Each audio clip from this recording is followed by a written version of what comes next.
Hello, I'm delighted to speak with you today about how we can unleash a nature-positive future.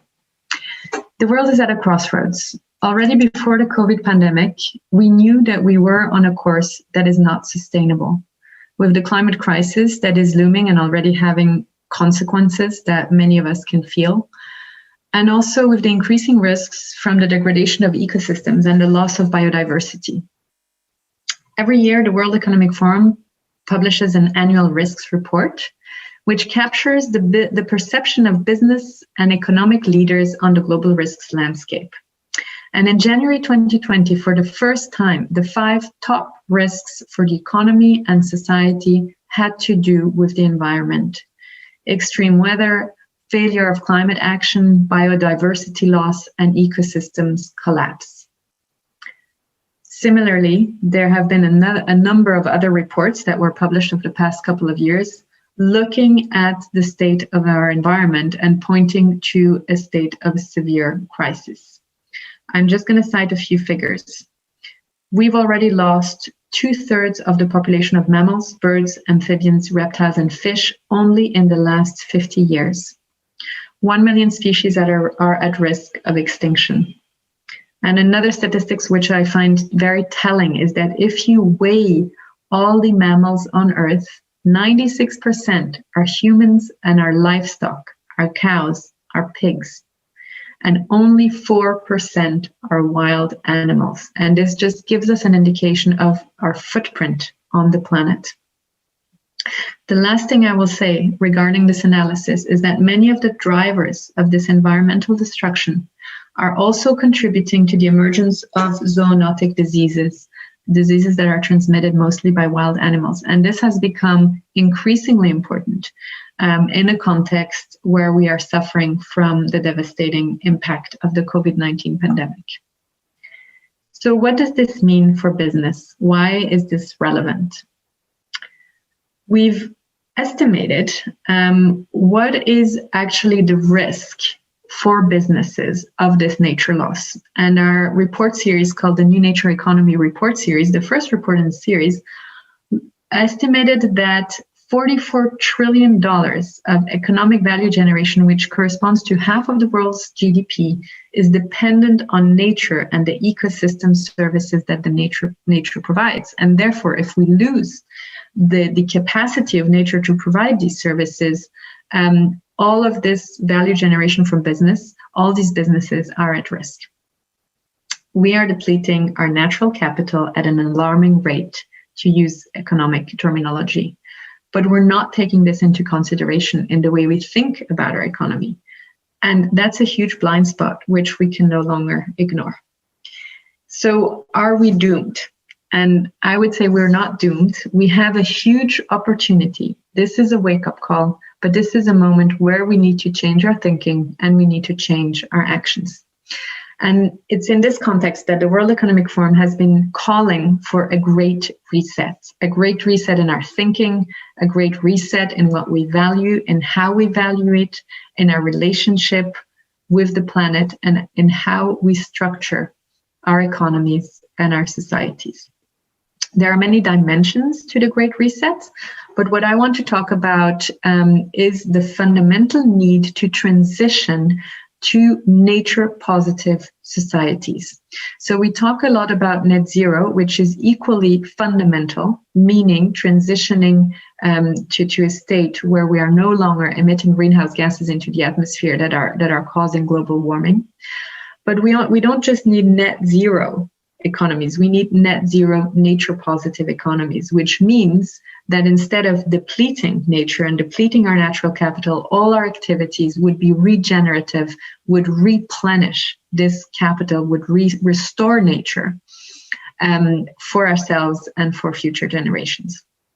And the good news is that this is not just necessary and urgent, but this pathway will actually generate new economic value and new jobs. And it is the only pathway that will put us on a sustainable course for the long term. So what does that mean practically?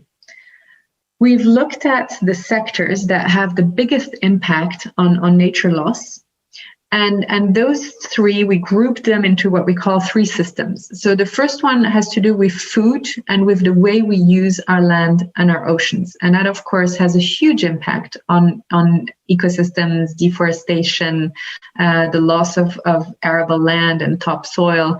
And so this food, land, and ocean use is really absolutely fundamental how we think about that. A second system is about infrastructure. It's about our cities, how we build our cities in the future.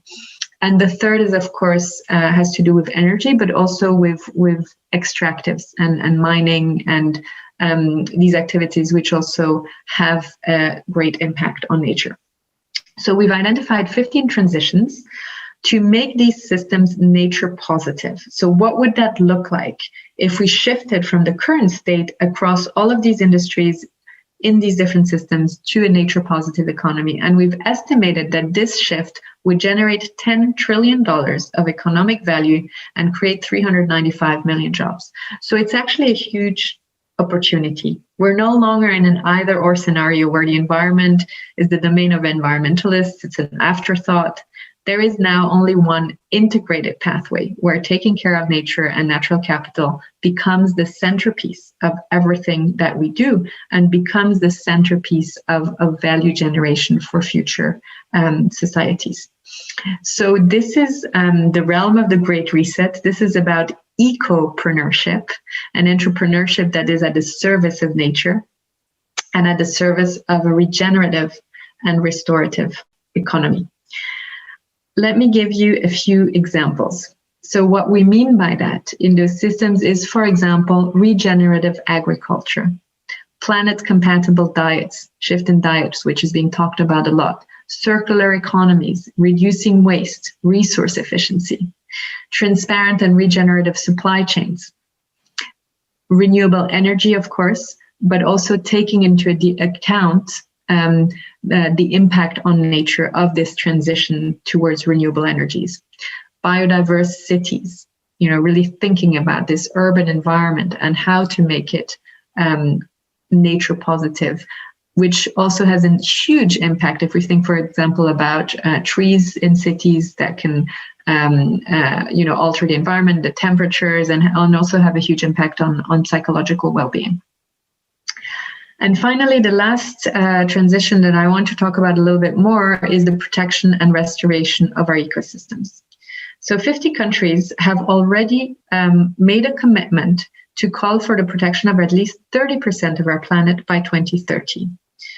This covers, of course, the oceans, where there's ample evidence that marine protected areas actually benefit the surrounding fisheries by being like, again, a stock of natural capital or a fish that can then spill over and replenish and benefit the activities of the fisheries around them. So marine protected areas is a core part of this. And on land, there's other examples, notable examples. If we think about Pakistan, for example, has taken a leadership role in showing that you can create jobs in a COVID recovery context by expanding the network of protected areas on land by employing people to plant trees to restore degraded forests. So we have some very concrete examples, and I'm going to end with an appeal. So at the World Economic Forum, we have also launched a platform called the Trillion Trees Platform, which exists to support the global movement to protect, restore, and grow 1 trillion trees over the next decade, which is what we need as part of this global effort to restore nature. And we are calling upon commitments from leaders, from business, but across all stakeholders of society to join and raise the ambition for a nature-positive world by specifically focusing on forests as one of the ecosystems that is fundamental for climate regulation, for water capture, for topsoil, for shade, for livelihoods in so many different ways. And so we're calling for a specific appeal on that within this much broader context of the Great Reset and all the actions that need to be taken. And we're supporting the restoration generation of ecopreneurs who are ready to create these new business models that restore nature and to inspire us all. So I hope you will all think about your actions and activities and the value chains that you are involved in, and how to transition those to a nature-positive society. This is a change that we need now, and the only thing we need is the courage to take action. Thank you.